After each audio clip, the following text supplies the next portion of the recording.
Hello students. तो आज हम जो टॉपिक शुरू करने वाले हैं उसका नाम है परसेंटेज।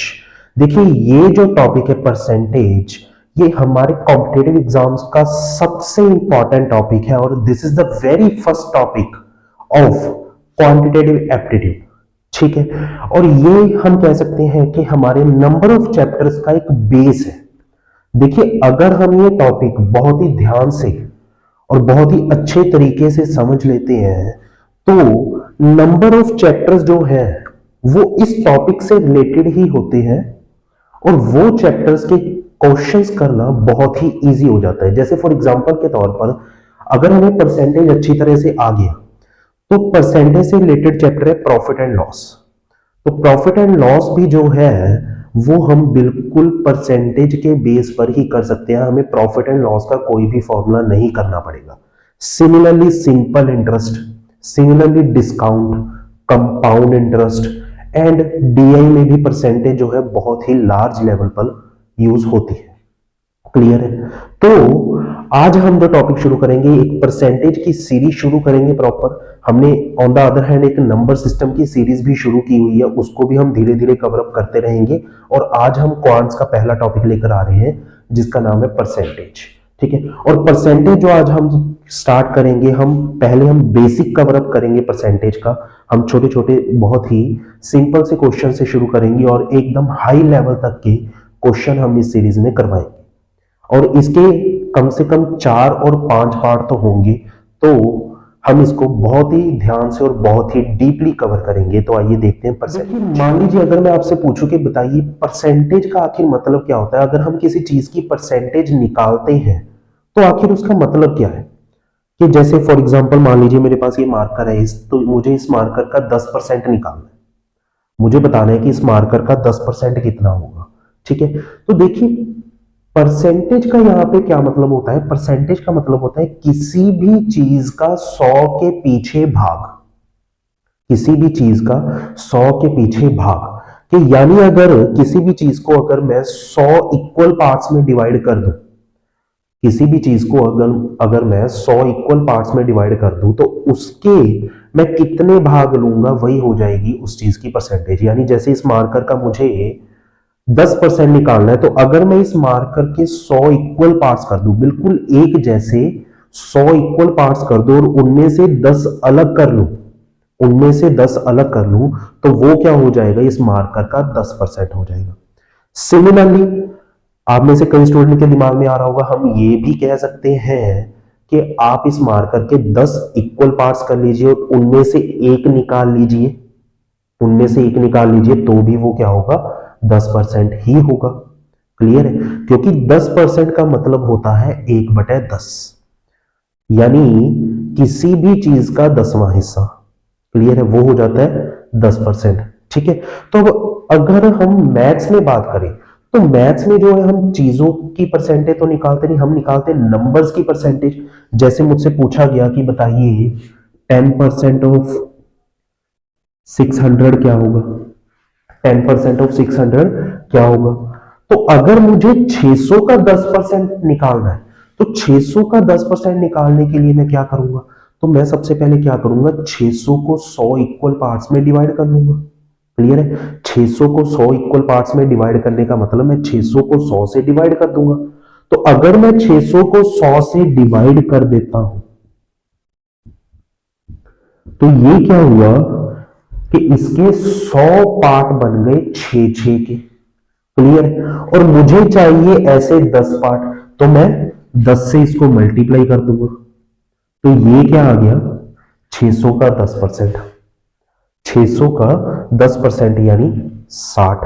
क्लियर है? तो देखिए अब एक बात आप ध्यान में रखिए कि जब भी हमें किसी भी नंबर की परसेंटेज निकालनी होती है, जब भी हमें किसी भी नंबर की परसेंटेज निकालनी होती है, और in other words we can say that कि जब भी हमें ये परसेंटेज का जो साइन है, जब भी हमें परसेंटेज का जो ये साइन है इसको हटाना पड़ेगा, इसको हटाना होगा, तो हम क्या करेंगे, इस परसेंटेज के साइन को हटाकर नीचे हमेशा 100 लगा देंगे।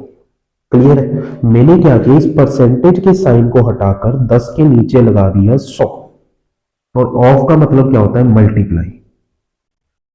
क्लियर है? तो ये क्या बन गया, 60। उम्मीद है आपको समझ में आया होगा कि अगर हमें कभी भी ये परसेंटेज का साइन हटाना पड़े, परसेंटेज का साइन हटाना पड़े, तो हमें क्या करना होगा, बस परसेंटेज का साइन हटाकर नीचे 100 लगा देना। ठीक है, तो इस तरह हम निकालते हैं परसेंटेज। ठीक है, और इन अदर वर्ड्स हम ये भी कह सकते हैं कि जब भी हमें परसेंटेज को फ्रैक्शन में कन्वर्ट करना हो, परसेंटेज को फ्रैक्शन में कन्वर्ट करना हो, तो परसेंटेज हटाकर नीचे 100 लगा दीजिए बस। जैसे मैं आपसे पूछूं कि बताइए 25% को फ्रैक्शन में क्या कहेंगे, 25% को फ्रैक्शन में क्या कहेंगे, तो आप क्या करें, परसेंट को हटा के नीचे 100 लगा दीजिए, और अगर हम इसको काटेंगे तो ये कितना बनेगा, 1/4। तो हम 25% को 1/4 भी कह सकते हैं, यानी किसी भी चीज का चौथा हिस्सा क्या होगा, 25% होगा। क्लियर है? सिमिलरली अगर मैं आपसे पूछूं कि बताइए 20% को फ्रैक्शन में क्या कहेंगे, तो 20% को अगर हम फ्रैक्शन में कन्वर्ट करेंगे तो ये कितना आएगा, 1/5। परसेंटेज हटाकर नीचे 100 लगा देंगे, और 20/100 को अगर हम 20 से काटेंगे तो कितना आएगा, 1/5। यानी किसी भी चीज का पांचवा हिस्सा क्या हो जाएगा, 20% हो जाएगा। क्लियर है? उम्मीद है आपको ये सब समझ में आया होगा कि जब भी हमें परसेंटेज का साइन हटाना है तो बस हटाकर 100 लगा दीजिए। ठीक है, सिमिलरली जैसे हम फर्स्ट क्वेश्चन देखें, 60% ऑफ 250 के 60% ऑफ 250, 250 का 60% बताइए कितना होगा। तो 250 का 60% बताना है हमें, परसेंटेज हटा के नीचे 100 लगा देंगे, 60/100 मल्टीप्लाई 250। क्लियर है? तो अगर हम इसको काटेंगे 50 पे कटेगा, 50 2 2 30, 30 5 150, 150, यानी 250 का 60% कितना आ जाएगा, 150 आ जाएगा। क्लियर है? तो हमारे पहले क्वेश्चन का आंसर क्या हो जाएगा, 150 हो जाएगा। ठीक है, सिमिलरली अगर हम दूसरा क्वेश्चन देखें, 90% ऑफ 180 प्लस 20% ऑफ 360 कि 180 का 90%, 180 का 90%, और 90% है तो परसेंट हटा के नीचे 100 लगाएंगे, प्लस 20% ऑफ 360, 360 का 20%, ये हमें बताना है कितना होगा। क्लियर है? तो अगर हम इसको सॉल्व करेंगे, 0 से 0 कट गई, 0 से 0 कट गई, 18 को 9 से मल्टीप्लाई करेंगे 162, प्लस 36 को 2 से करेंगे 72, और अब जब हम इन दोनों को ऐड कर देंगे तो ये दोनों को ऐड करके कितना आ जाएगा, 234। क्लियर है? ठीक है, तो उम्मीद है आपको ये समझ में आया होगा कि बस हमें क्या करना होगा, हमेशा परसेंटेज का साइन हटा के नीचे 100 लगाना होगा अगर हमें कभी भी परसेंटेज निकालनी है। ठीक है, तो आइए देखते हैं अगला क्वेश्चन।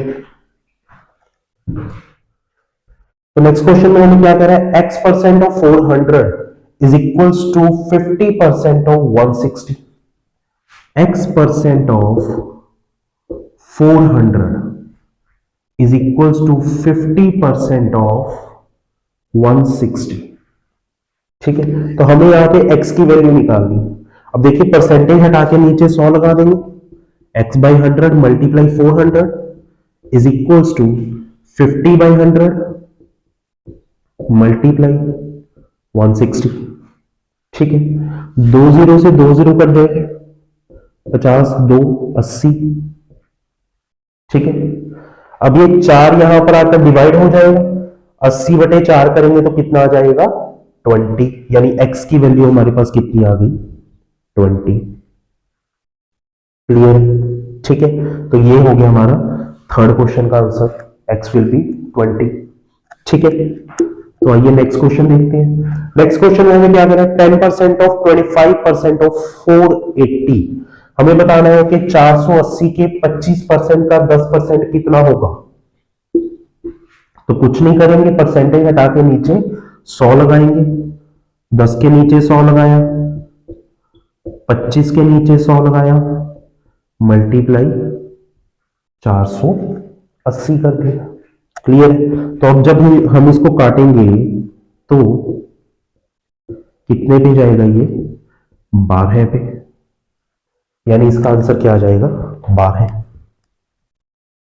क्लियर है? तो उम्मीद है आपको परसेंटेज का मतलब समझ आया होगा, और जब भी हमें किसी नंबर की परसेंटेज निकालनी होगी तो हम कैसे निकालेंगे, ये सब आपको क्लियर हुआ होगा। ठीक है। सिमिलरली अब देखिए, अगर हमने परसेंटेज का साइन लगाना, अभी हमने जो क्वेश्चंस किए उनमें हम सब में क्या कर रहे थे, परसेंटेज का साइन हटाकर नीचे 100 लगा लेते थे, तो परसेंटेज को फ्रैक्शन में कन्वर्ट कर लेते थे। पर अगर हमें परसेंटेज का साइन लगाना होगा तो हम क्या करेंगे? जैसे फॉर एग्जांपल के तौर पर हम जैसे स्कूल में अपनी परसेंटेज कैलकुलेट करते थे कि मेरे जितने नंबर आए हैं आखिर वो कितने परसेंट बनते हैं। मान लीजिए मेरे नंबर 500 में से 400 नंबर आए हैं, 500 में से 400 नंबर आए हैं, तो मुझे फाइंड करने के आखिर मेरे कितने परसेंट नंबर आ रहे हैं। तो उसके लिए हम क्या करते थे कि हमारे जितने मार्क्स आए हैं, marks obtained divide by total marks multiply 100 कर देते थे। क्लियर? यानी 400 नंबर आए हैं, उसको डिवाइड कर देते थे 500 से, मल्टीप्लाई कर देते थे 100 से, तो हमें पता चल जाता था कि हमारी कितने परसेंट नंबर आ रहे हैं। क्लियर? यानी इसमें हम क्या कर रहे हैं कि हम जो है वो परसेंटेज का साइन लगा रहे हैं। मुझे ये पता है कि मेरे नंबर कितने आ रहे हैं, 400 नंबर आ रहे हैं, पर मुझे ये पता करना है कि वो परसेंटेज में कितने बनते हैं। क्लियर है? अब देखिए, जैसे हम परसेंटेज का साइन हटा रहे थे तो हम क्या कर रहे थे, डिवाइड बाय 100। अब हमें करना है उल्टा, तो अगर हम परसेंटेज का साइन लगा रहे हैं तो अब हम क्या करेंगे, मल्टीप्लाई बाय 100 कर देंगे। क्लियर है? अब हम क्या करेंगे, मल्टीप्लाई बाय 100। जैसे देखिए, जैसे मैंने कहा कि मान लीजिए मेरे 500 में से 400 नंबर आ रहे हैं, ठीक है, तो मुझे फाइंड करना है कि आखिर मेरे कितने परसेंट नंबर आ रहे हैं। तो मैंने क्या किया, मेरे जितने नंबर आ रहे हैं उसको डिवाइड कर दिया टोटल मार्क्स से। अब हमें परसेंटेज का साइन लगाना है तो हम इसके लिए क्या करेंगे, मल्टीप्लाई बाय 100 कर देंगे। हम इसके लिए क्या कर देंगे, मल्टीप्लाई बाय 100 कर देंगे। क्लियर? तो ये कितना बन गया, 80%। यानी मेरे कितने परसेंट नंबर आ रहे हैं, 80% नंबर आ रहे हैं। क्लियर है? सिमिलरली मान लीजिए जैसे हम प्रॉफिट एंड लॉस की बात करें, तो प्रॉफिट एंड लॉस में भी हम परसेंटेज निकालते हैं। जैसे प्रॉफिट परसेंट कितना हो रहा है, मुझे कितने परसेंट का प्रॉफिट हो रहा है, मुझे कितने परसेंट का लॉस हो रहा है, तो उसमें भी हम परसेंटेज निकालते हैं। तो भी हम क्या करते हैं, मल्टीप्लाई बाय 100 कर देते हैं। कि मान लीजिए मैंने किसी चीज को 300 रुपए में खरीदा और आगे चलकर उसको 360 रुपए में बेच दिया। 300 रुपए में खरीदकर 360 रुपए की बेच दी। मुझे बताना है कि जो मुझे प्रॉफिट हुआ, जो मुझे प्रॉफिट हुआ वो आखिर कितने परसेंट है।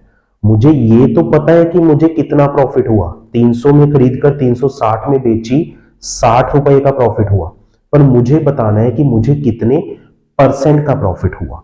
क्लियर है? यानी जो ये 60 रुपए का प्रॉफिट है उसे बताना है कि मुझे कितने परसेंट प्रॉफिट है।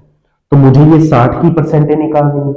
तो प्रॉफिट बाय सीपी मल्टीप्लाई 100, तो हमारा सीपी कितना है, हमने खरीदा कितने में था, 300 में, परसेंटेज लगानी है तो मल्टीप्लाई बाय 100 कर देंगे। क्लियर है? तो 60 को 300 से डिवाइड किया 5, और 5 से करेंगे 20, यानी मुझे कितने परसेंट का प्रॉफिट हुआ, 20% का प्रॉफिट हुआ। क्लियर है? तो उम्मीद है आपको ये समझ में आया होगा कि जब भी हमें परसेंटेज हटानी होगी तो डिवाइड बाय 100, परसेंटेज लगानी होगी तो मल्टीप्लाई बाय 100। और इन अदर वर्ड्स हम ये भी कह सकते हैं कि अगर मुझे परसेंटेज को फ्रैक्शन में कन्वर्ट करना है तो डिवाइड बाय 100, और फ्रैक्शन को परसेंटेज में कन्वर्ट करना है तो मल्टीप्लाई बाय 100। जैसे मैंने आपसे पूछा था कि 20% फ्रैक्शन में कितना होगा, तो आपने कहा कि 1/5 होगा। सिमिलरली अगर मैं आपसे पूछूं कि बताइए 1/5 परसेंटेज में कितना होगा, तो आप कहेंगे कि मल्टीप्लाई बाय 100 कर दो। अगर फ्रैक्शन को परसेंटेज में कन्वर्ट करना है तो मल्टीप्लाई बाय 100 कर दो, यानी कितना होगा, 20% होगा। क्लियर है? सिमिलरली मैंने आपसे पूछा कि बताइए 1/3 परसेंटेज में कितना होगा, तो आपने कहा जी मल्टीप्लाई बाय 100 कर दो, कितना होगा? 33 सही 1/3% होगा। क्लियर है? सिमिलरली मैंने आपसे कहा कि बताइए 3/5 परसेंटेज में कितना होगा, तो आपने कहा जी मल्टीप्लाई बाय 100 कर दीजिए, तो ये कितना होगा? 60% होगा। क्लियर है? तो उम्मीद है आपको परसेंटेज के बारे में समझ में आया होगा कि आखिर परसेंटेज होती क्या है, निकालते कैसे हैं, लगाते कैसे हैं, हटाते कैसे हैं। क्लियर है? ठीक है, तो आइए हम अब देखते हैं अपना इसके रिलेटेड। देखिए परसेंटेज निकालने का जो ये कॉन्सेप्ट है ना, इसको अगर आप बहुत ही ध्यान से समझ ले तो आपको नंबर ऑफ फॉर्मूलेज जो है वो याद रखने आप अवॉइड कर सकते हो। क्लियर है? अब देखिए जैसे मैंने अपने मार्क्स निकालने थे तो मुझे याद था कि मैं अपने मार्क्स कैसे निकालता हूं, marks obtain divide by total marks multiply 100 करके। अब जैसे मुझे प्रॉफिट परसेंट निकालना है तो profit divide by CP multiply 100। देखिए इस तरह जरूरी तो है नहीं कि हमें हर बार जो है वो हमारे नंबर ऑफ परसेंटेज ही निकालनी होगी, लाइक कि मेरे कितने परसेंट मार्क्स आ रहे हैं या प्रॉफिट परसेंट चलो इनके तो हमें फॉर्मूले याद थे, पर ऐसे हम आखिर कितने फॉर्मूले याद करेंगे? ऐसे तो नंबर ऑफ फॉर्मूले जो है वो बन सकते हैं, पर अगर आप परसेंटेज का एक कॉन्सेप्ट सीख लें, अगर परसेंटेज का एक कॉन्सेप्ट सीख लें तो आपको इनमें से कोई भी फॉर्मूला रटने की जरूरत नहीं है, आप खुद ही जो है वो सभी फॉर्मूले बना सकते हैं। देखिए कैसे? देखिए मैं जानता हूं कि अगर मुझे किसी भी नंबर की परसेंटेज निकालनी है तो मैं क्या करता हूं कि एक नंबर को तो ऊपर रखता हूं, एक नंबर को नीचे रखता हूं, मल्टीप्लाई बाय 100 कर देता हूं। एक नंबर को रखेंगे ऊपर, एक नंबर को रखेंगे नीचे, मल्टीप्लाई बाय 100 कर दूंगा तो मेरे पास परसेंटेज आ जाएगी। क्लियर है? ठीक है।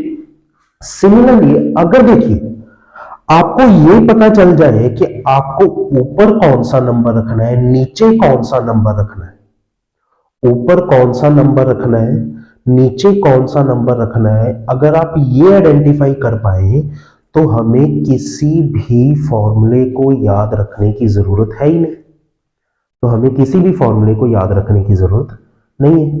ठीक है, अब आखिर हम ये पता कैसे करें कि ऊपर कौन सा नंबर आएगा और नीचे कौन सा नंबर आएगा, कि आखिर ऊपर कौन सा नंबर आएगा और नीचे कौन सा नंबर आएगा? अब ये देखिए हम बहुत ही ध्यान से ये कॉन्सेप्ट समझेंगे और बहुत अच्छे से समझेंगे, क्योंकि अगर ये आप सीख गए तो आप बहुत सारे फॉर्मूले याद रखने अवॉइड कर सकते हैं, आपको रट्टा मारने की जरूरत नहीं पड़ेगी। देखिए कैसे? देखिए हमारा जो ऊपर वाला नंबर है न्यूमरेटर वाला, न्यूमरेटर में हमेशा वो नंबर आता है जिसकी हमें परसेंटेज निकालनी होती है। जिस नंबर की हमें परसेंटेज निकालनी होती है, जिस नंबर की हमें परसेंटेज निकालनी होती है, ऊपर तो हमेशा वो नंबर आएगा। ठीक है, फॉर एग्जाम्पल जैसे मैंने कहा कि आखिर मेरे जो है वो 400 नंबर आ रहे हैं 500 में से, तो मुझे बताना है कि मेरे कितने परसेंट नंबर आ रहे हैं, कि मेरे नंबर तो 400 आ रहे हैं पर परसेंटेज में कितने आ रहे हैं। क्लियर है? यानी मुझे यहां पर जो परसेंटेज निकालनी है वो किसकी निकालनी है? 400 की निकालनी है, क्योंकि मेरे नंबर 400 आ रहे हैं और परसेंटेज में कितने आ रहे हैं वो मुझे निकालना है, तो यानी परसेंटेज किसकी निकालनी है? 400 की। तो हम ऊपर तो क्या नंबर रखेंगे? हम 400 रखेंगे। क्लियर है? ठीक है, और हम नीचे कौन सा नंबर रखेंगे? जिसमें से हमें परसेंटेज निकालनी होती है, जिसमें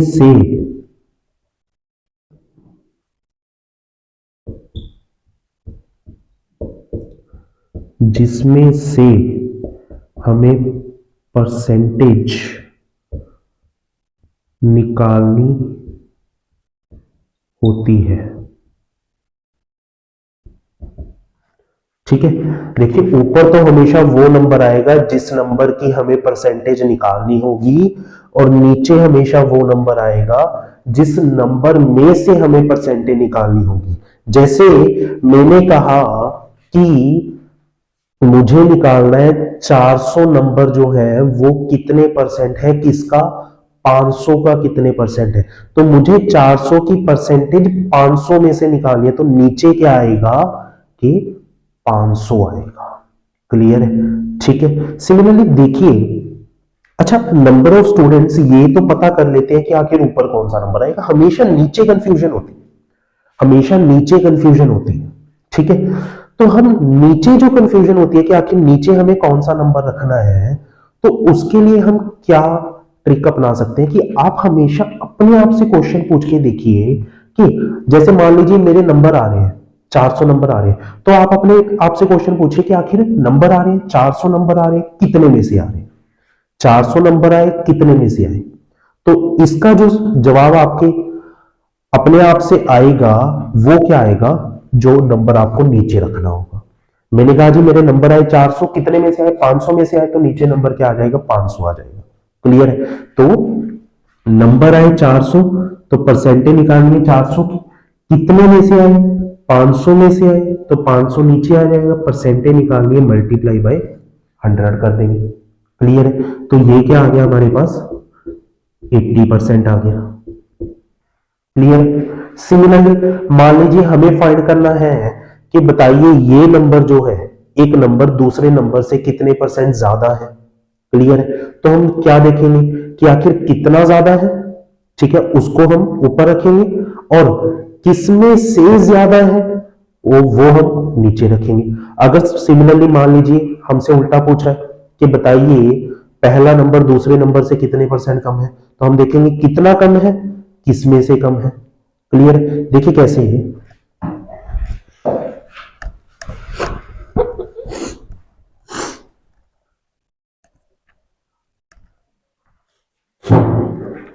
फॉर एग्जाम्पल मान लीजिए मुझे पता करना है कि बताइए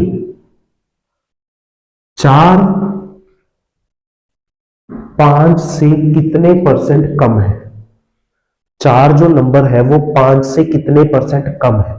क्लियर है? तो मैंने देखा जी 4 जो है वो 5 से कितना कम है, 1 कम है।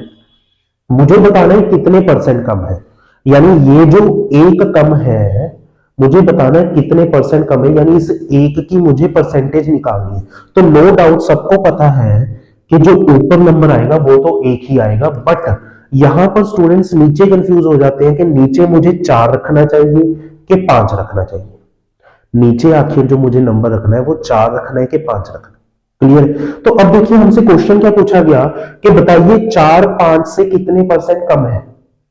मुझे क्या पूछा गया, 4 5 से कितने परसेंट कम है। तो मैंने देखा जी कितना कम है, 1 कम है, तो आप अपने आप से पूछिए किससे कम है, किससे कम है, 1 कम है, किससे कम है, 5 से कम है, तो 5 नीचे आएगा, परसेंटेज निकालनी है मल्टीप्लाई बाय 100 तो हमें करना है। क्लियर? तो इसका आंसर क्या आएगा, 20%।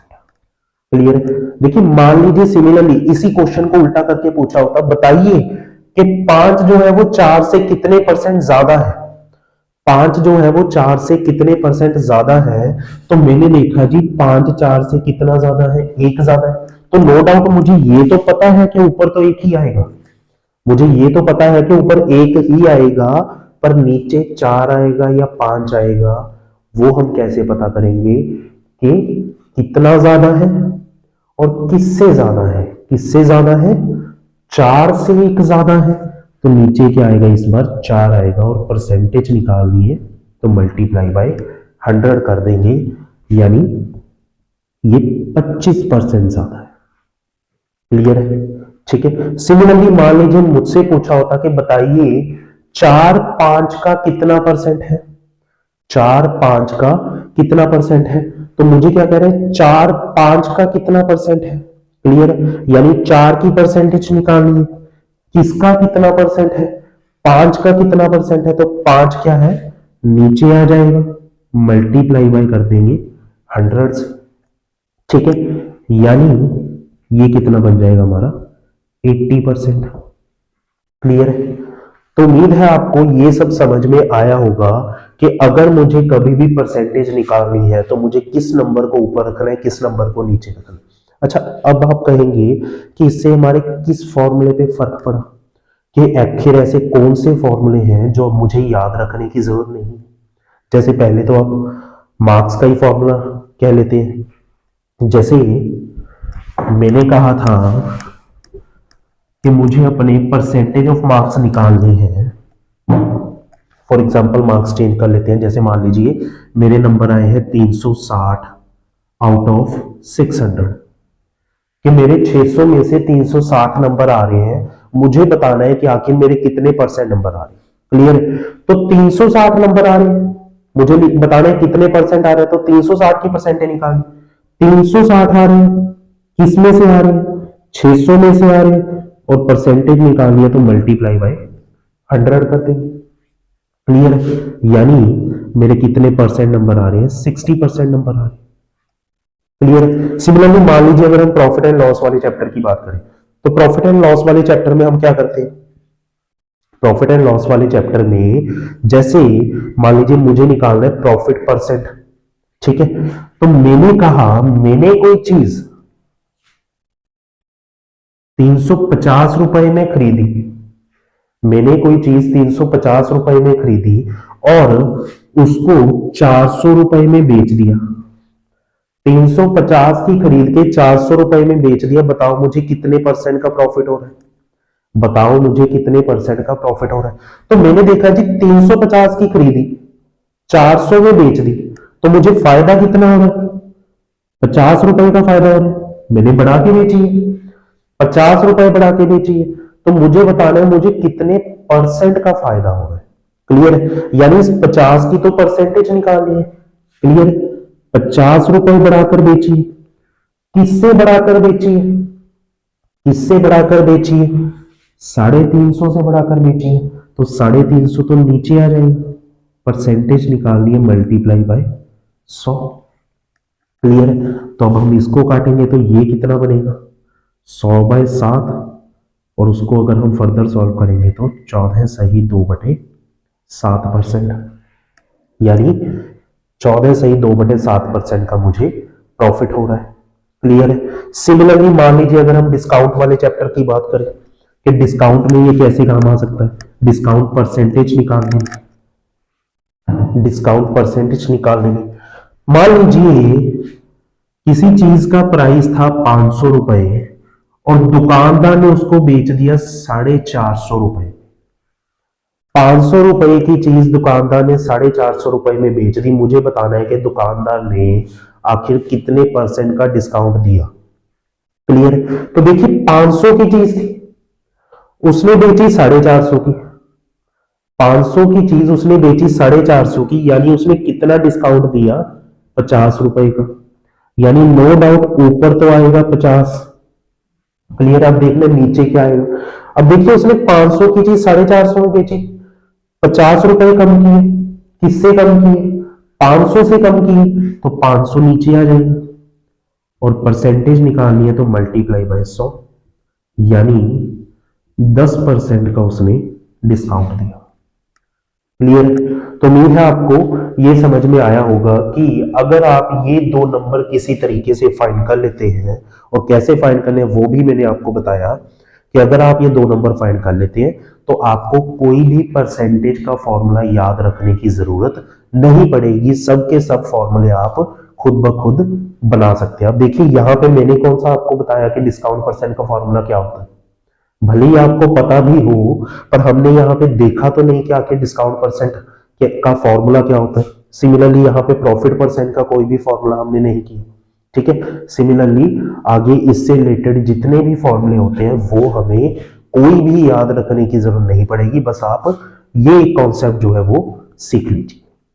ठीक है? उम्मीद है आपको ये बहुत ही अच्छी तरीके से समझ में आया होगा। ठीक है? तो आइए देखते हैं हम इससे रिलेटेड कुछ क्वेश्चंस।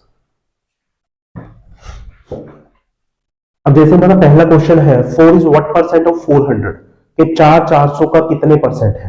तो मुझे बताना है 400 का कितने परसेंट है। किसका कितने परसेंट है? 400 का कितने परसेंट है? तो 400 नीचे आ जाएगा, 4 ऊपर आ जाएगा। परसेंटेज निकालनी है तो मल्टीप्लाई बाय 100 कर देंगे।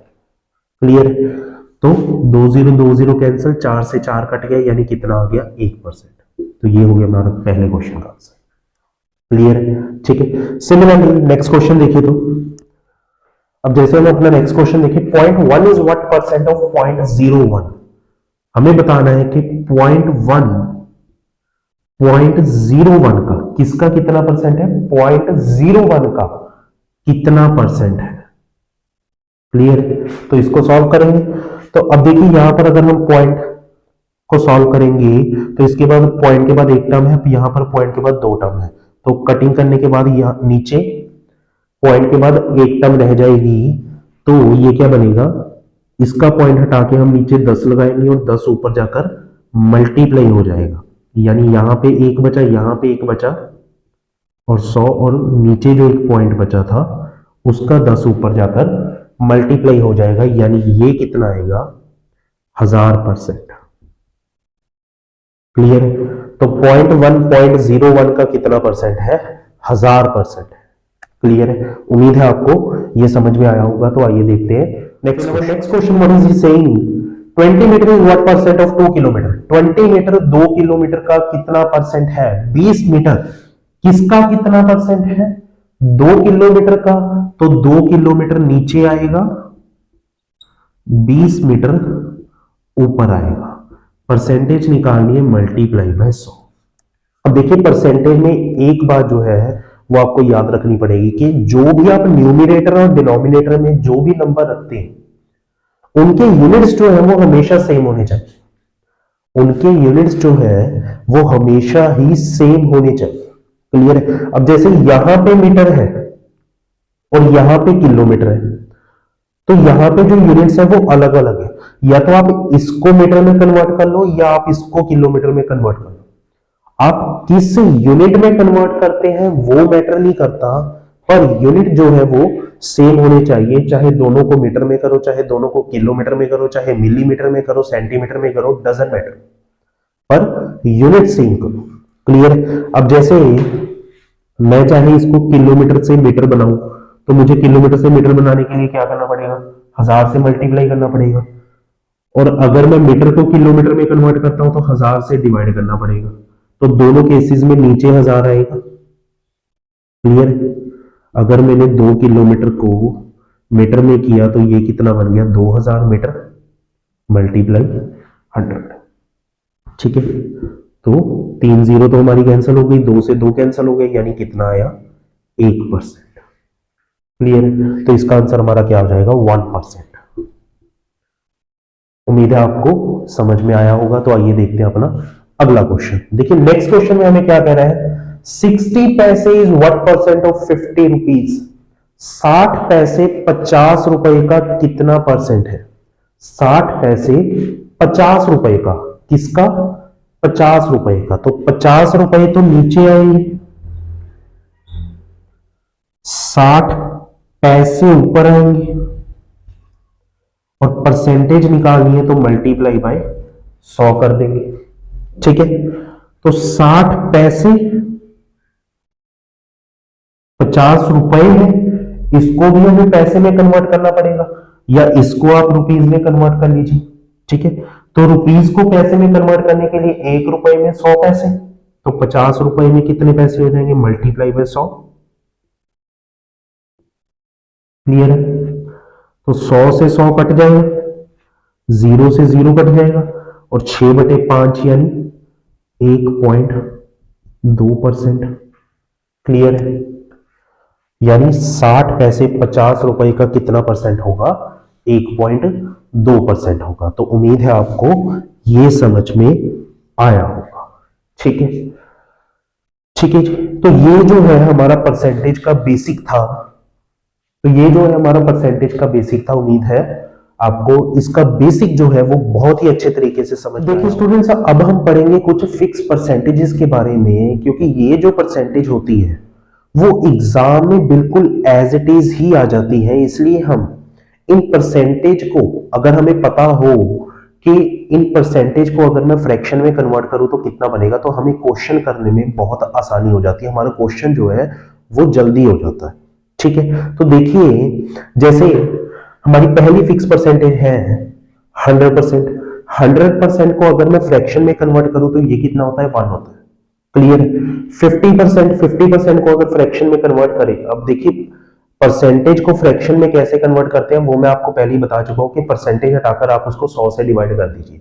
50 को मैं 100 से डिवाइड करूंगा कितना आएगा, हाफ, यानी 50% कितना होता है, हाफ।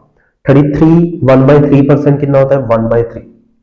25% 1/4, 20% 1/5, 16 से ही 2/3% 1/6, 14 से ही 2/7% 1/7, 12 से ही 1/2% और वी कैन से 12.5% 1/8, 11 से ही 1/9% 1/9, 10% 1/10 एंड सो। ठीक है, तो देखिए ये परसेंटेज जो है वो आपको डायरेक्टली ही याद रखनी है। मैं चाहूंगा कि आप ये जो है अपनी नोटबुक पे नोट कर लीजिए ये टेबल, क्योंकि अगर आपको ये परसेंटेज डायरेक्टली पता है तो आप देखेंगे कि नंबर ऑफ क्वेश्चंस में ये चीजें जो है, ये परसेंटेज जो है वो रिपीट होती है।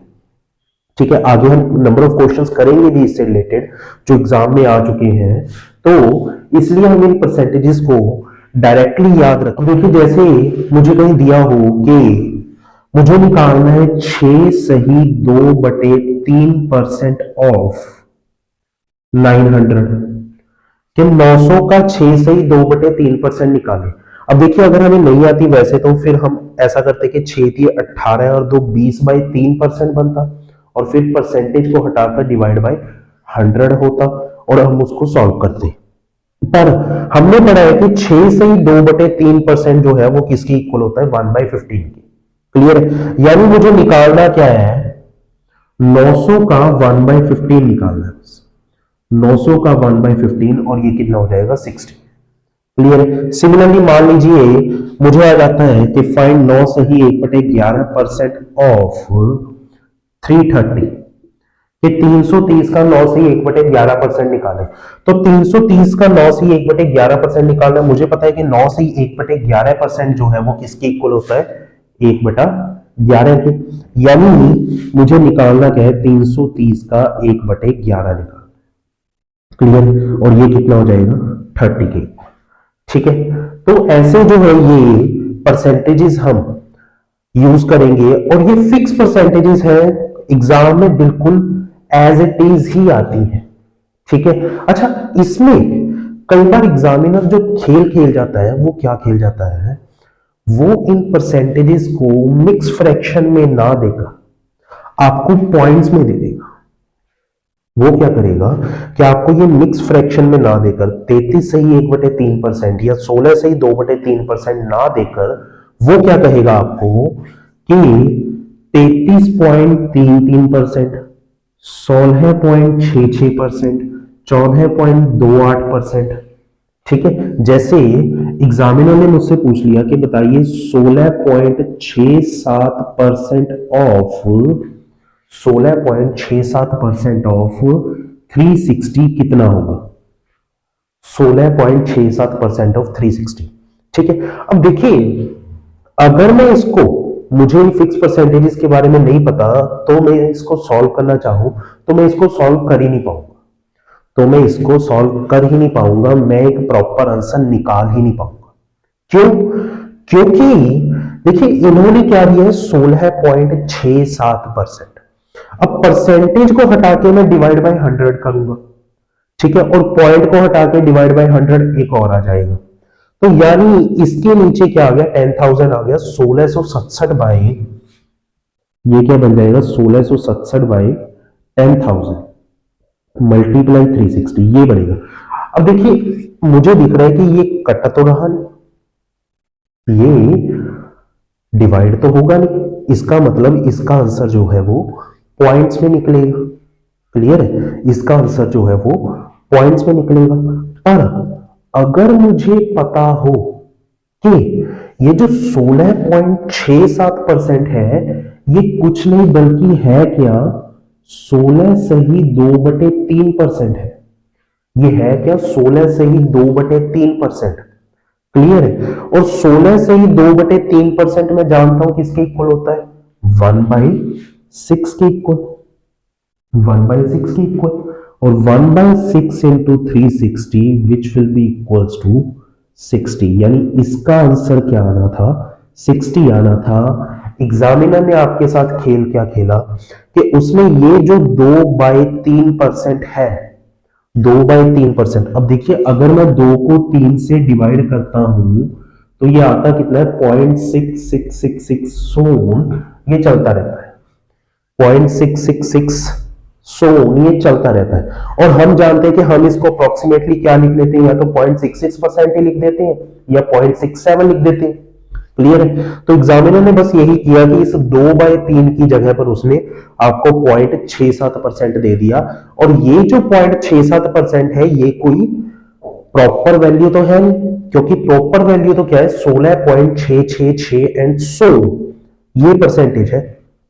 प्रॉपर वैल्यू तो 16.666 सोन है, ठीक है। पर एग्जामिनर ने आपको क्या दिया 16.67%। अब अगर आपको पता है कि 16.67% क्या है, 16 से 2/3% ही है, और 16 से 2/3% यानी 1/6 ही है, फिर तो आप ये जो क्वेश्चन है उसको बहुत ही आसानी से कर सकते हो। पर अगर आपको इसके बारे में नहीं पता तो आपके लिए यही एक छोटी सी चीज जो है वो बहुत ही लेंथी बन जाती है। क्लियर है? तो उम्मीद है आपको समझ में आया होगा। आइए देखते हैं हम इन फिक्स परसेंटेजेस से रिलेटेड कुछ सवाल। अच्छा, इससे पहले मैं आपको एक और चीज बताना चाहूंगा। एग्जामिनर आपके साथ इन परसेंटेजेस में एक और खेल खेलता है।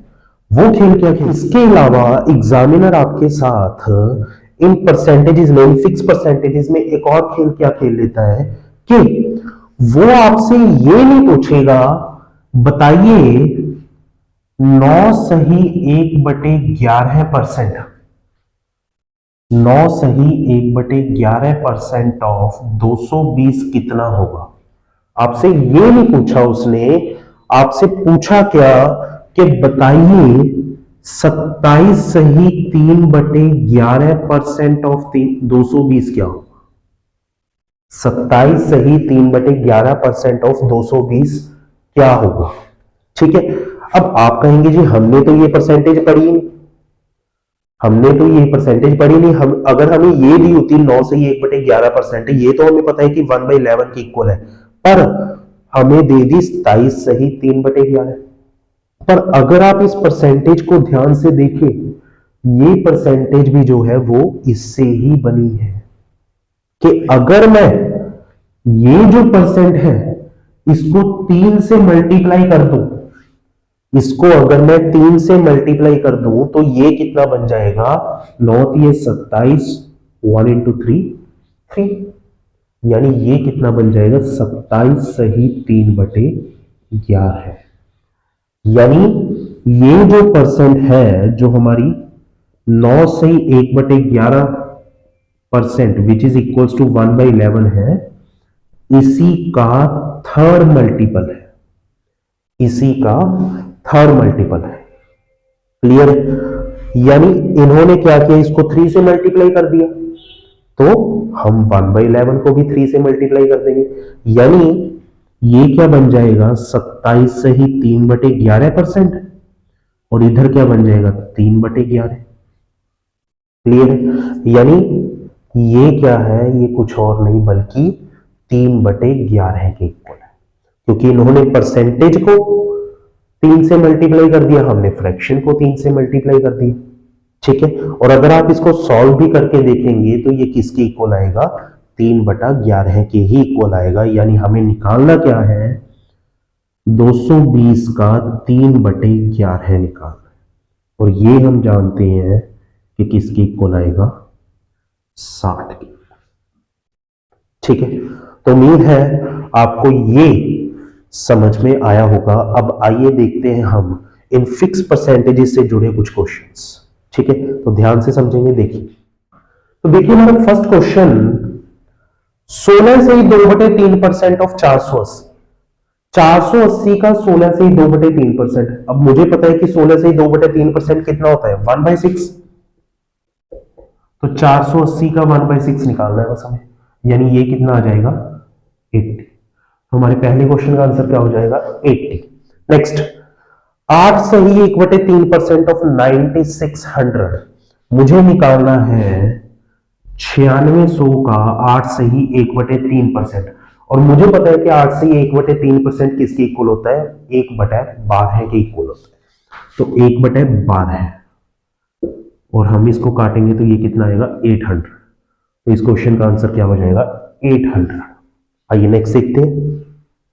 6.25% ऑफ 6400 हमें निकालना है 6400 का 6.25%। अब देखिए 6.25% इज नन अदर देन 6 सही 1/4%।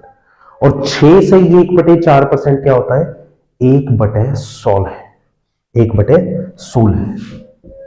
तो हमें निकालना है इसका 1/16। ठीक है, तो 1/16, 16 से डिवाइड करेंगे, 16 चौके 64, कितना आएगा हमारे पास 400। ठीक है, आइए देखते हैं next question. 11.11% of 72 plus 8.33% of 72। अब देखिए 72 का 11.11% और प्लस करना है हमें 72 का 8.33%। ठीक है, अब देखिए 72 का 11.11% और 8.33% हमें निकालना पड़ेगा। अगर हमें नहीं पता फिक्स परसेंटेज के बारे में फिर तो मैं ये क्वेश्चन सॉल्व ही नहीं कर पाऊंगा, पर मुझे पता है कि 11.11% कुछ और नहीं बल्कि 11 से ही 1/9% होता है। ठीक है, और 11 से ही 1/9% यानी 1/9। तो 11.11 की जगह क्या आएगा 1/9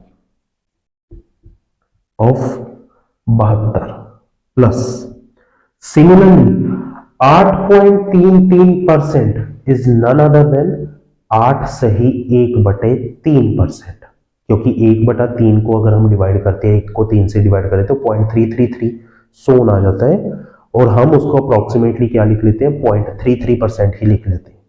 तो 8.33% क्या होता है 8 से 1/3% विच इज 1/12 है ऑफ 72।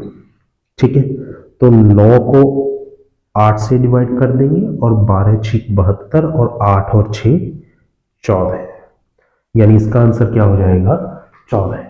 आइए देखते हैं 22 से ही 2/9% ऑफ 180 प्लस 37.5% ऑफ 64। अब देखिए 22 से ही 2/9% दिया है इन्होंने। अब 22 से ही 2/9 तो हमने पढ़ा नहीं, पर हमने पढ़ा क्या है 11 सही 1/9% किसके इक्वल होता है 1/9 के इक्वल।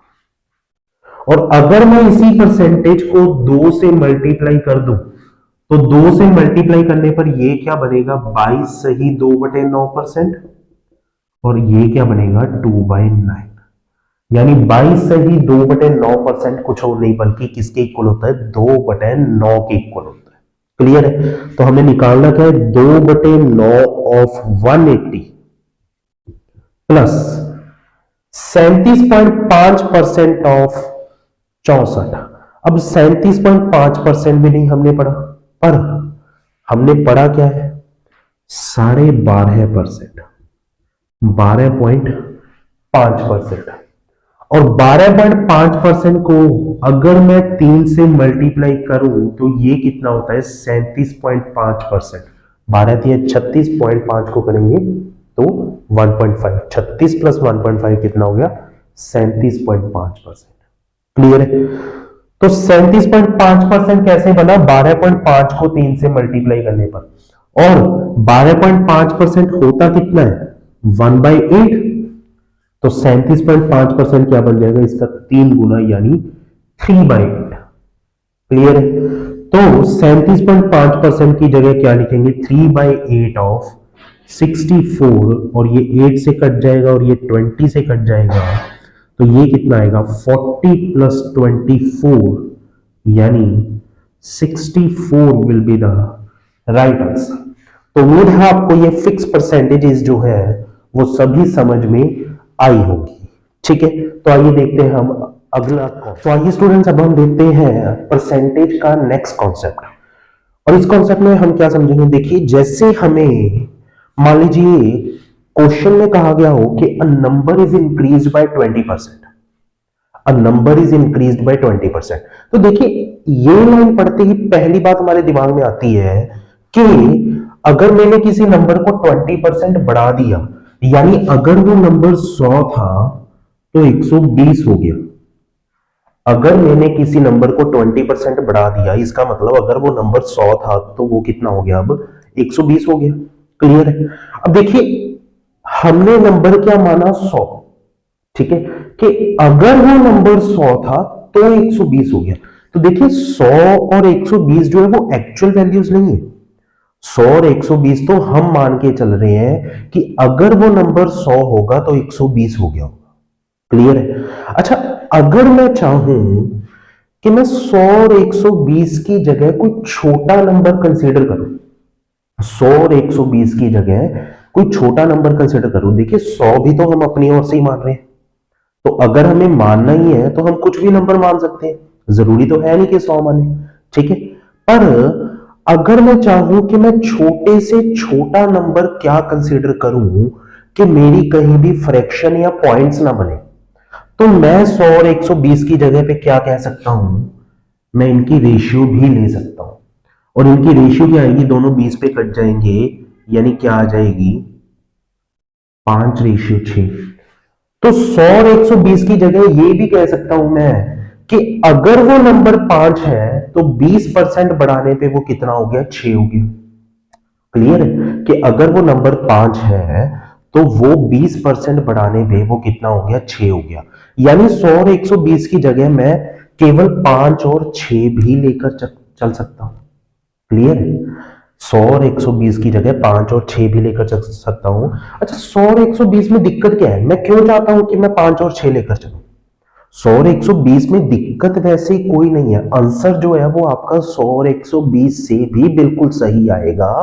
पर अगर हम छोटे से छोटे नंबर कंसीडर करके चले तो विद इन द क्वेश्चन हमारी कैलकुलेशन जो है वो बहुत इजी रहती है। हम अपनी कैलकुलेशन को इजी बनाने के लिए जितना छोटा हो सके हम हमेशा उतना छोटा नंबर जो है कंसीडर करके चलते हैं, ताकि हमारी कैलकुलेशन जो है वो बहुत ही इजी रहे। ठीक है, तो इसलिए हम जो नंबर है वो 100 120 की जगह 5 और 6 ही मान लेते हैं। ठीक है, अच्छा अब हम ये नंबर मानते कैसे? ठीक है, हमें हमेशा ऐसा नहीं करना कि मुझे अगर क्वेश्चन में दिया हुआ है कि मैंने नंबर को 20% बढ़ा दिया तो आप कहे जी 100 से 120 हो गया, अब उनकी रेशियो निकाल लो, फिर कहें कि हम 5 से 6 हो गया। ठीक है, हमें 20% इंक्रीज देखते सार ही दिमाग में आना चाहिए कि अगर वो नंबर 5 है तो मैंने उसको 1 बढ़ा दिया, यानी वो हो कितना गया, 6 हो गया। जब मैंने ये बोला कि मैंने नंबर को 20% बढ़ा दिया तो उसके साथ ही दिमाग में आना चाहिए कि अगर वो नंबर 5 था तो मैंने उसको 20% बढ़ा दिया और अब वो कितना हो गया, 6 हो गया नंबर। क्लियर है? तो ये देखिए हमें हमारे दिमाग में आएगा कैसे। देखिए जैसे मैंने कहा 20%, तो अगर मैं आपसे पूछूं कि बताइए 20% फ्रैक्शन में कितना होता है, 20% फ्रैक्शन में कितना होता है, तो आप कहेंगे जी ये होता है 1/5। 20% इज इक्वल्स टू 1/5। ठीक है, अब देखिए जब हम इसको फ्रैक्शन में कन्वर्ट कर लेते हैं तो हमें देखना है कि ये जो डिनोमिनेटर में 5 आ रहा है ये क्या है, और जो न्यूमरेटर में 1 आ रहा है ये क्या है।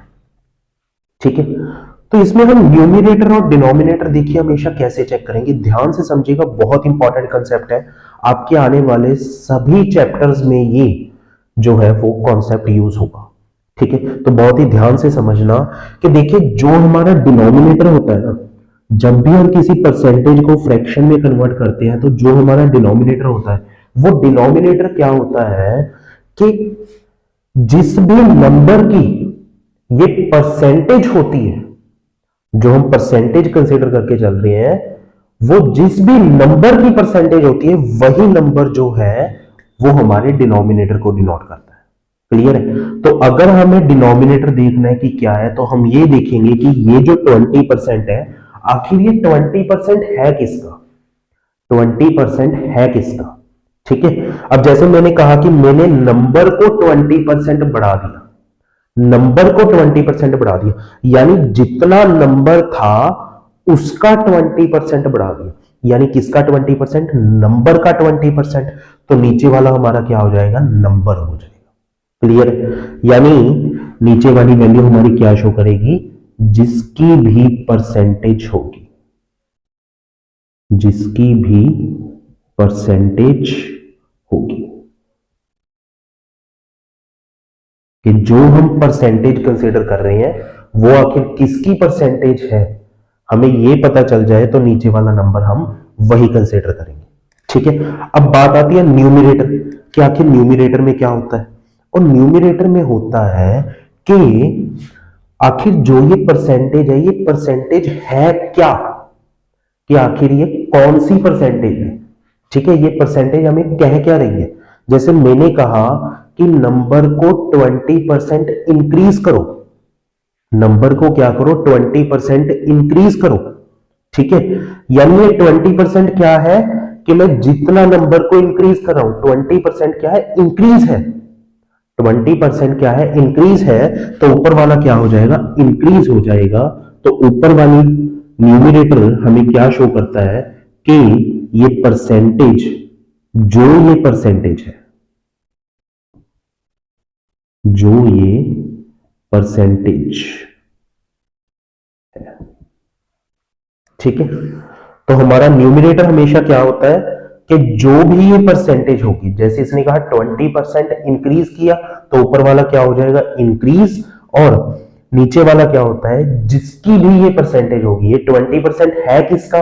नंबर का 20% है, तो नीचे वाला क्या हो जाएगा? नंबर हो जाएगा। यानी अगर हमारा नंबर 5 है, अगर हमारा नंबर 5 है, तो हमने उसमें इंक्रीज कितना कर दिया?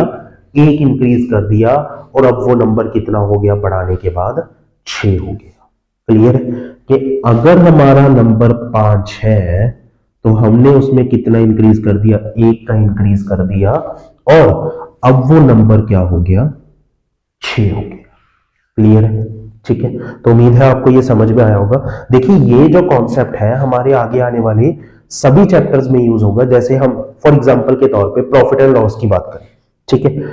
अब जैसे मान लीजिए मुझे कहा गया कि मैंने किसी आर्टिकल को बेचा और आर्टिकल को बेचने के बाद मुझे टोटल 30% का प्रॉफिट हुआ।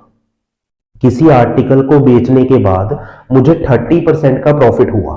ठीक है, तो अब मुझे देखना है कि अगर मैंने आर्टिकल कुछ पैसों का खरीदा था तो आखिर बेचा कितने का था। ठीक है, मैंने कहा जी मुझे 30% का प्रॉफिट हुआ।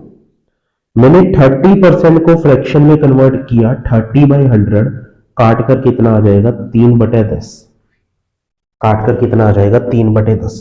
तो अब मुझे देखना है कि ये 10 को मैं क्या लेकर चलूं और 3 को क्या लेकर चलूं, कि आखिर 10 को क्या लेकर चलूं और 3 को क्या लेकर चलूं। तो अब जैसे मैंने कहा कि मुझे 30% का प्रॉफिट हुआ, किसी चीज को बेचने पर मुझे 30% का प्रॉफिट हुआ। अच्छा, 30% का प्रॉफिट हो रहा है, तो अब जो ये 30% का प्रॉफिट हो रहा है वो हमें आखिर किस पे हो रहा है? जितने का मैंने आर्टिकल खरीदा होगा उसका 30%। यानी ये जो 30% है, ये 30% किसका है? जितने का हमने आर्टिकल खरीदा है, जितने का हमने आर्टिकल खरीदा है, जिसको हम कहते हैं कॉस्ट प्राइस। तो नीचे वाला नंबर क्या हो जाएगा? हमारा कॉस्ट प्राइस हो जाएगा। ठीक है, और अगर मैं आपसे पूछूं बताइए ये 30% है क्या, कि आखिर ये 30% है क्या, तो हमें कहा गया है जी ये 30% प्रॉफिट है। तो ये 30% का हमें प्रॉफिट हो रहा है, तो 30% प्रॉफिट है, तो ऊपर वाला हमारा क्या हो जाएगा जी? प्रॉफिट। ठीक है, किसकी परसेंटेज है ये? जितने का आपने खरीदा, यानी सीपी की परसेंटेज है। तो नीचे वाला आपका हो गया सीपी। कौन सी परसेंटेज है ये? प्रॉफिट की परसेंटेज है ये। तो ऊपर वाला आपका क्या हो गया? प्रॉफिट। यानी अगर आपका सीपी 10 है, कि अगर आपने आर्टिकल 10 रुपए में खरीदा है, तो आपको प्रॉफिट कितने का हो रहा है? 3 रुपए का प्रॉफिट हो रहा है। यानी आपने आर्टिकल बेचा कितने का है? 13 रुपए का। यानी आपने आर्टिकल बेचा कितने का है? 13 रुपए का। क्लियर है? तो अगर हमें कुछ मानकर चलना है कि हमने इतने का खरीदा और इतने का बेचा, तो हम मान के चल सकते हैं कि 10 का खरीदा और 13 का बेचा। क्लियर है? तो उम्मीद है आपको समझ में आया होगा। सिमिलरली मान लीजिए अगर हम सिंपल इंटरेस्ट या कंपाउंड इंटरेस्ट की बात करें, ठीक है, मान लीजिए मैंने कुछ पैसे बैंक में जमा करवाए और जमा करवाने के बाद बैंक ने मुझे कहा कि हम आपको हर साल 5% का इंटरेस्ट देंगे, हर साल 5% का इंटरेस्ट देंगे। तो मैंने देखना है जी, अगर मैंने इतने रुपए जमा कराए तो आखिर वो एक साल बाद कितने हो जाएंगे। तो मैंने 5% को फ्रैक्शन में कन्वर्ट किया, तो ये फ्रैक्शन में कन्वर्ट करने के बाद क्या आया, 1/20। ठीक है, अब अगर मैं आपसे पूछूं कि ये बताइए कि ये जो 5% है, ये 5% है किसका। अब देखिए 5% हमें इंटरेस्ट मिल रहा है, ठीक है, और इंटरेस्ट किस पे मिलेगा, जो पैसे हमने जमा करवाए होंगे। क्लियर है? यानी 5% किसका है, जो पैसे हमने जमा करवाए उसका 5% है। क्लियर है? जिसको हम कहते हैं प्रिंसिपल। ठीक है, तो ये प्रिंसिपल का 5% है, तो हमारा नीचे वाली वैल्यू क्या हो जाएगी, प्रिंसिपल हो जाएगी। क्लियर है? और ये 5% है क्या, इंटरेस्ट है, कि हमने जितने पैसे जमा कराए उस पर हमें 5% इंटरेस्ट मिल रहा है। तो ये 5% है क्या, इंटरेस्ट है, तो ऊपर वाली वैल्यू हमारी क्या हो जाएगी, इंटरेस्ट हो जाएगी। यानी अगर मैंने 20 रुपए जमा करवाए हैं तो एक साल में मुझे 1 रुपए का इंटरेस्ट मिलेगा, यानी एक साल बाद मेरे बैंक में कितनी अमाउंट हो जाएगी, 21 रुपए हो जाएगी। क्लियर है? ठीक है, तो इस तरह से ये जो कॉन्सेप्ट है आपके आने वाले सभी चैप्टर्स में इस्तेमाल होगा। तो उम्मीद है आपको ये बहुत ही अच्छे तरीके से समझ में आया। देखिए first question, a number is increased by 20% and it becomes 600, find the original number. कि मैंने किसी नंबर को 20% इंक्रीज किया और बढ़ाने के बाद वो नंबर कितना हो गया, 600 हो गया। मुझे बताना है कि आखिर मेरा ओरिजिनल नंबर क्या था। देखिए नंबर को कितना इंक्रीज किया, 20%। क्लियर है? अब अगर मैं आपसे पूछूं कि बताइए कि नंबर कितना था और कितना हो गया, तो आपने देखा जी 20% का मतलब होता है 1/5। यानी अगर वो नंबर 5 होगा तो मैंने उसको कितना इंक्रीज कर दिया, 1 इंक्रीज कर दिया, यानी अब वो नंबर कितना हो गया होगा, 6 हो गया होगा। कि अगर नंबर 5 था तो वो नंबर हो कितना गया, 6 हो गया। क्लियर है? अच्छा क्वेश्चन में मुझे कितना दिया है कि इट बिकम्स 600, कि आखिर वो नंबर हो कितना गया, 600 हो गया। कि एक्चुअल में वो नंबर कितना हुआ, 600। देखिए मैंने अगर कहा कि नंबर 5 था और अब हो गया 6, तो मेरे अकॉर्डिंग वो नंबर कितना हुआ, 6, पर एक्चुअल में कितना हुआ, 600। क्वेश्चन में उसकी वैल्यू कितनी दे रखी है, 600। यानी जिसको मैं 6 कह रहा हूं उसकी एक्चुअल वैल्यू हमें क्वेश्चन में क्या दी हुई है, 600 दी हुई है। तो 6 की वैल्यू क्या आ गई हमारी, 600, और 1 की वैल्यू कितनी आ जाएगी, 6 से डिवाइड कर देंगे। तो 600 को अगर मैंने 6 से डिवाइड किया तो कितना आएगा, 100। तो 1 की वैल्यू आ गई हमारी 100। हमसे पूछे ओरिजिनल नंबर क्या था। अभी देखिए मैंने कहा था कि अगर नंबर 5 होगा तो उसमें 1 बढ़ गया और नंबर कितना हो गया, 6। यानी मैं नंबर क्या मान के चल रहा था, 5 मान के चल रहा था। मेरे अकॉर्डिंग ओरिजिनल नंबर कितना था, 5 था। तो अगर 1 की वैल्यू 100 है तो 5 की वैल्यू कितनी हो जाएगी, 100 को 5 से मल्टीप्लाई कर देंगे, यानी हमारा एक्चुअल नंबर कितना होगा, 500। क्लियर है? तो उम्मीद है आपको ये समझ में आया होगा। आइए देखते हैं अगला क्वेश्चन। अब देखिए जैसे हमारा नेक्स्ट क्वेश्चन क्या कह रहा है, number is decrease by 30% and it becomes 490, find the original number. कि मैंने किसी नंबर को 30% डिक्रीज किया और अब वो नंबर कितना हो गया, 490। तो मुझे बताना है ओरिजिनल नंबर कितना है।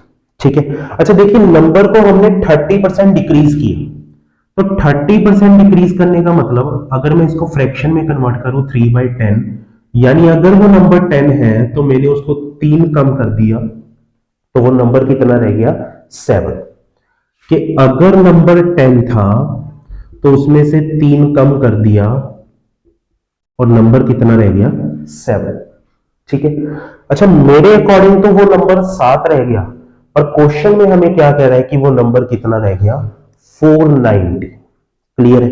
यानी 7 की हमें एक्चुअल वैल्यू क्या दी हुई है 490, तो 1 की वैल्यू कितनी आ जाएगी, 7 से डिवाइड कर देंगे तो कितनी आ जाएगी 70। ठीक है, और हमसे पूछा क्या, बताइए ओरिजिनल नंबर क्या है, तो मैंने कहा जी मेरे अकॉर्डिंग तो नंबर कितना था 10, हमने उसमें से 3 माइनस कर दिया था, 3 कम कर दिया था और नंबर रह गया था 7, यानी मेरे अकॉर्डिंग तो ओरिजिनल नंबर 10 था। तो अगर 1 की वैल्यू 70 आ गई तो 10 की वैल्यू कितनी आ जाएगी 700। ठीक है, तो उम्मीद है आपको समझ में आया होगा। आइए देखते हैं अगला क्वेश्चन। देखिए next, a number is increased by 350 and it becomes 170% of itself, find the original number. कि मैंने किसी नंबर को 350 बढ़ाया, ठीक है, और अब वो नंबर कितना हो गया, अपने आप का 170% हो गया। कि अब वो नंबर कितना हो गया, अपने आप का 170% हो गया। क्लियर है? तो मुझे बताना है कि आखिर ओरिजिनल नंबर कितना है। ठीक है, अब देखिए इसमें एक बात समझने वाली है। मुझे पहली लाइन में क्या कह रहा है कि मैंने किसी नंबर को 350 बढ़ाया। ठीक है, तो जब आपने ये पढ़ा ना कि मैंने किसी नंबर को 350 बढ़ाया, 350% नहीं, मैंने किसी नंबर को बढ़ाया 350। ठीक है, तो अगर मैं कोई एक्चुअल वैल्यू बढ़ा, परसेंटेज नहीं है इसमें, मैंने एक एक्चुअल वैल्यू 350 बढ़ाई है, तो आप इसमें ये नहीं कह सकते कि अगर वो नंबर 100 था तो अब वो कितना हो गया, 350 बढ़ाने के बाद 450 हो गया। नहीं, आप इसको ऐसा बिल्कुल नहीं कह सकते। देखिए परसेंटेज में हमेशा एक बात जरूर याद रखिएगा कि आप कभी भी अगर कोई नंबर कंसीडर करके चलते हैं, अगर आप कभी भी कोई नंबर कंसीडर करके चलते हैं, तो आप जो कंसीडर किया नंबर है उसमें कभी भी कोई एक्चुअल वैल्यू ना तो इंक्रीज कर सकते हैं और ना ही डिक्रीज कर सकते हैं।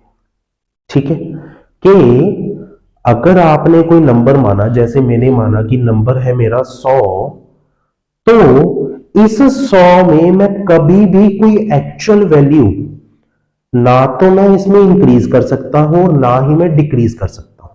ठीक है, अब जैसे मैंने कहा जी मैंने नंबर को 350 बढ़ाया, तो मैं ये 350 इस 100 में डायरेक्टली नहीं बढ़ा सकता। देखिए अगर ये परसेंटेज में होता, मुझे कहता कि मैंने नंबर को 350% बढ़ाया, तो फिर तो मैं कह सकता था कि अगर नंबर 100 था तो वो कितना हो गया, 450 हो गया। पर इसने क्या कहा कि हमने नंबर को 350 बढ़ाया। ठीक है, अब देखिए मान लीजिए जैसे मैंने नंबर 100 माना, तो आप कहेंगे जी 450 हो गया नंबर। ठीक है, सिमिलरली मान लीजिए मैंने 100 माना है, मैं कुछ भी मान सकता हूं, मैं 1000 भी मान सकता हूं। तो अगर अब मैं कहूं कि मैंने नंबर को 1000 माना, तो आपने कहा जी अब अगर 350 बढ़ाएंगे तो वो कितना हो जाएगा, 1350 हो जाएगा। ठीक है, 1000 की जगह मैं लाख भी मान सकता हूं, तो फिर आप कहेंगे जी 1 लाख माना है, तो 1 लाख में 350 ऐड कर देंगे तो 1 लाख 350 हो जाएगा। सिमिलरली मैं 1 करोड़ भी मान सकता हूं, तो 1 करोड़ में 350 ऐड कर देंगे तो 1 करोड़ 350 हो जाएगा। तो ये तो बिल्कुल गलत होता जा रहा है ना। आप नंबर तो कुछ भी मान सकते हैं, पर उसमें जो वैल्यू ऐड कर रहे हैं वो एक फिक्स वैल्यू है 350। ठीक है, तो आप इस तरह तो कभी भी कोई वैल्यू ना तो ऐड कर सकते हैं ना ही सब्ट्रैक्ट कर सकते हैं। पर हां, अगर ये 350 की जगह 350% होता, या चलिए इसमें थोड़ी छोटी परसेंटेज ले लेते हैं, मान लीजिए 20% होता, तो देखिए हम जो नंबर मानते हैं ना, परसेंटेज जो होती है वो उसके अकॉर्डिंग चेंज करती रहती है। अब जैसे मैंने कहा कि मैंने किसी नंबर को 20% बढ़ाया, किसी नंबर को 20% बढ़ाया, तो अगर मैं नंबर 100 मानूंगा तो वो तो नंबर होगा 120, 20% बढ़ाने के बाद। सिमिलरली अगर मैंने 100 की जगह 1000 मान लिया, 100 की जगह 1000 माना, तो अब 1000 का 20% बढ़ाया, 1000 का 20% कितना होगा, 200। तो 1000 का 20% बढ़ाने पे अब वो नंबर हो गया 1200। क्लियर है? सिमिलरली अगर मैं नंबर को लाख मानूंगा, 1 लाख मानूंगा, तो 1 लाख का 20% होगा 20,000। तो अब वो नंबर कितना हो जाएगा, 1,20,000। सिमिलरली 1 करोड़ का मानेंगे तो 1 करोड़ का 20%, 20 लाख, यानी बढ़ाने के बाद 1,20,00,000 होगा। क्लियर है? यानी अगर हमें जो इंक्रीज और डिक्रीज है वो परसेंटेज में गिवन है, तो परसेंटेज तो जो है वो हमारे जो कंसीडर किया हुआ नंबर है उसके अकॉर्डिंग चेंज होती रहती है, उसके अकॉर्डिंग चेंज होती रहती है। अगर आपने 100 माना तो उसका 20% कुछ हो रहा है, 1000 माना तो 20% कुछ हो रहा है, लाख माना तो 20% कुछ हो रहा है, 10 लाख माना 20% कुछ हो रहा है। पर अगर मैंने यही कहा कि a number is increase by 20, कि नंबर को आप 20 बढ़ाइए, ठीक है, 20% नहीं 20 बढ़ाइए, तो ये 20 तो एक फिक्स वैल्यू हो गई ना, तो ये आपके माने हुए नंबर के अकॉर्डिंग हर बार चेंज नहीं होगी, ये तो फिक्स रहेगी। क्लियर है? तो अगर आपको, चलिए इसमें ऐड करना ही है, अगर आपको नंबर 100 मानना ही है और उसी में 350 ऐड करना है, तो आप इसको ऐसे नहीं करेंगे, तो आपको इसमें x तो लगाना पड़ेगा। बिना x लगाए आप अपने माने हुए नंबर में ना तो कोई एक्चुअल नंबर इंक्रीज कर सकते हैं और ना ही डिक्रीज कर सकते हैं। ठीक है, तो इसका हम पहले जनरल तरीका देखते हैं क्वेश्चन का, फिर दूसरा तरीका भी देख लेंगे जो परसेंटेज वाला तरीका है। अब देखिए, अगर मैं इसको जनरल तरीके से करना चाहूं तो मैं इसमें ऐसा कह सकता हूं कि नंबर था 100x, मैंने उसमें ऐड कर दिया 350, मैंने नंबर में ऐड कर दिया 350, और अब ये जो मेरा नंबर बना, ये जो नंबर बना ये अपने आप का यानी 100x का कितने परसेंट है, परसेंट,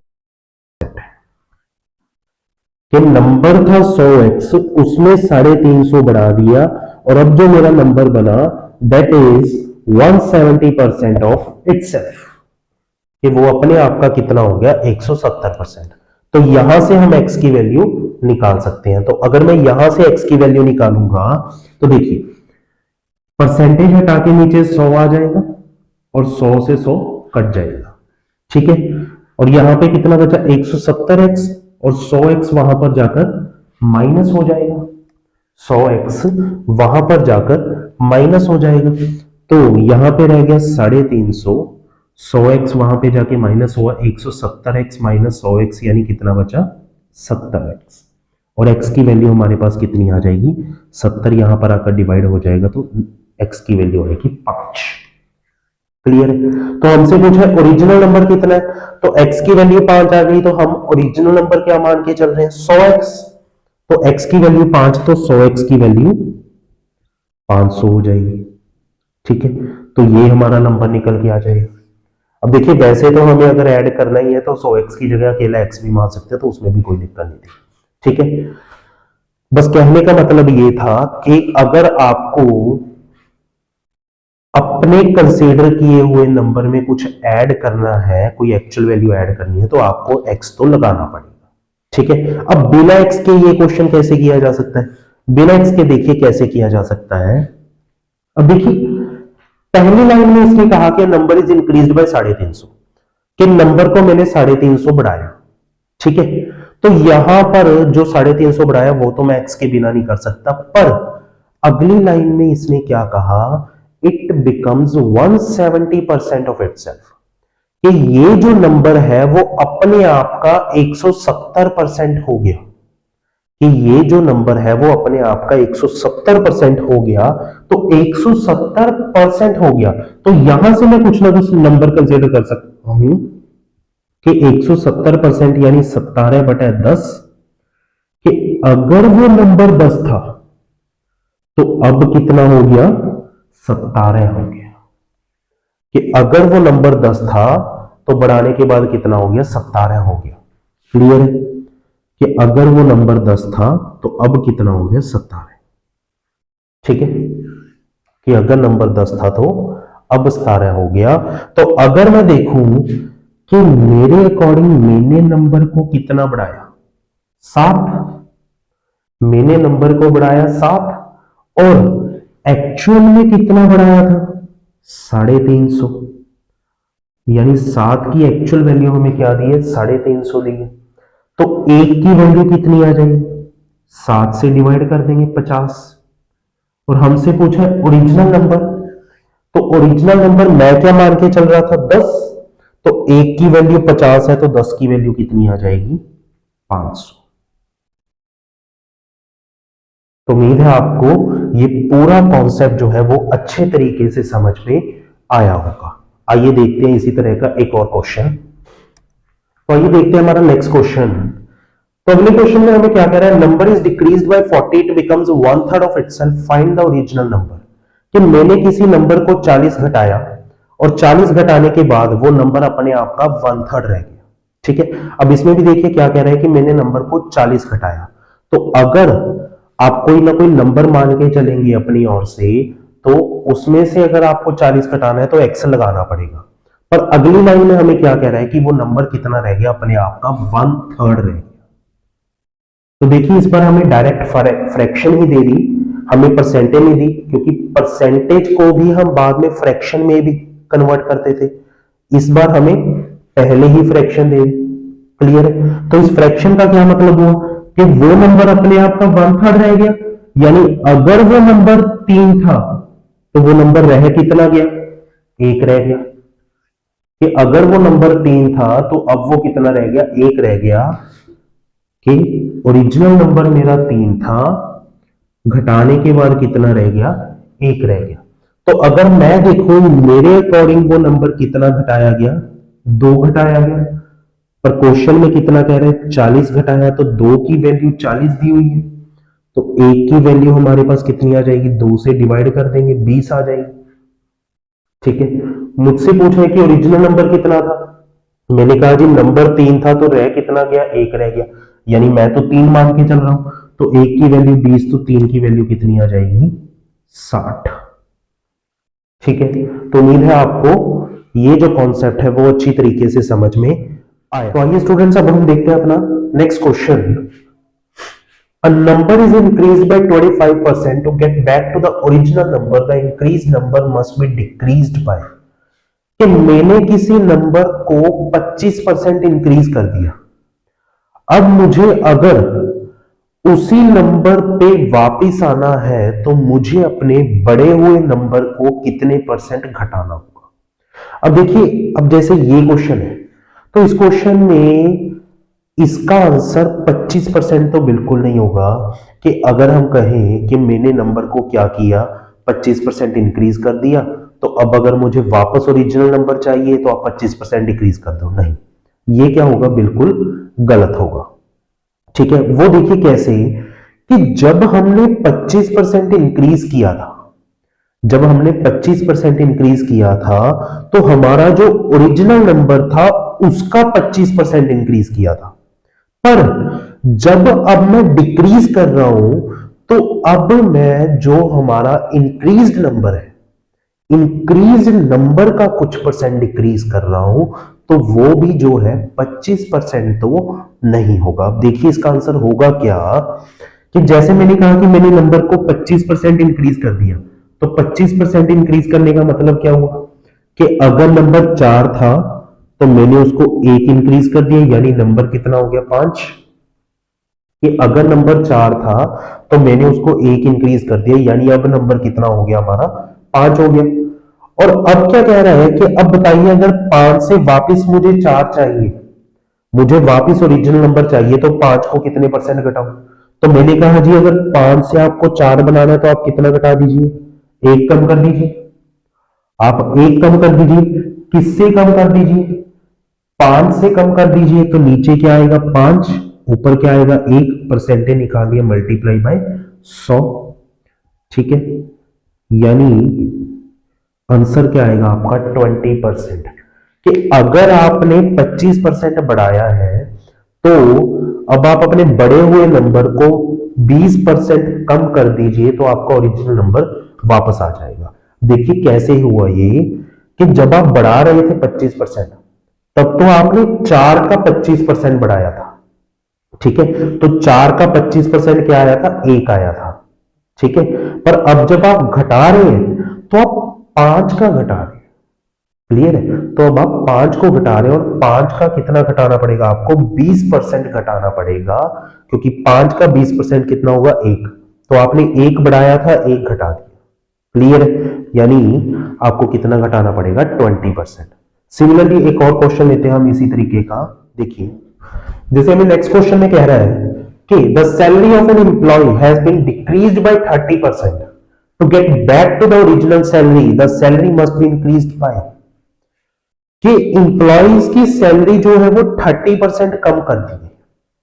इंप्लॉइज की सैलरी 30% कम कर दी गई। 30% कम करने का क्या मतलब हुआ कि अगर उनको पहले 10 रुपए सैलरी मिलती थी तो उनकी सैलरी 3 रुपए कम कर दी गई, यानी उनकी सैलरी कितनी रह गई? 7 रुपए। कि अगर उनको पहले 10 रुपए मिलते थे तो उसमें से 3 रुपए कम कर दिए गए, यानी उनकी सैलरी रह गई अब 7 रुपए। ठीक है? तो अब इंप्लॉइज चाहते हैं कि उनकी सैलरी वापस से बढ़ाई जाए। अब उनकी सैलरी वापस से बढ़ाई जाए। ठीक है? तो हमें बताना है कि उनकी सैलरी को अब कितने परसेंट बढ़ाना पड़ेगा ताकि उनको अपनी ओरिजिनल सैलरी जो है वो वापस मिल सके। ठीक है? अब देखिए, इसको 30% बढ़ाने से काम नहीं बनेगा, क्योंकि जब हमने घटाई तो 10 का 30% थी, तो 7 का 30% नहीं बढ़ाएंगे, 7 का हमें ज्यादा परसेंटेज बढ़ाना पड़ेगा। वो कितना परसेंट होगा? देखिए, 10 से हमने 7 कर दी, तो 7 से 10 तक वापस आने के लिए हमें 3 बढ़ाना पड़ेगा। 3 बढ़ाना पड़ेगा। किसको बढ़ाना पड़ेगा? 7 को बढ़ाना पड़ेगा। और परसेंटेज निकालनी है तो मल्टीप्लाई बाय 100 करते। क्लियर है? तो ये हमारा कितना बनेगा? अगर हम इसको काटेंगे तो 300/7 और 300/7 यानी 7 चौके 28, 7 दूनी 14, 42 सही 6/7%। तो आपने सैलरी घटाई तो 30% थी, पर जब बढ़ानी है तो कितनी बढ़ानी पड़ेगी? 42 सही 6/7% बढ़ानी पड़ेगी, तो जाके इंप्लॉइज को अपनी ओरिजिनल सैलरी वापस मिलेगी। ठीक है? तो उम्मीद है आपको ये समझ में आया होगा।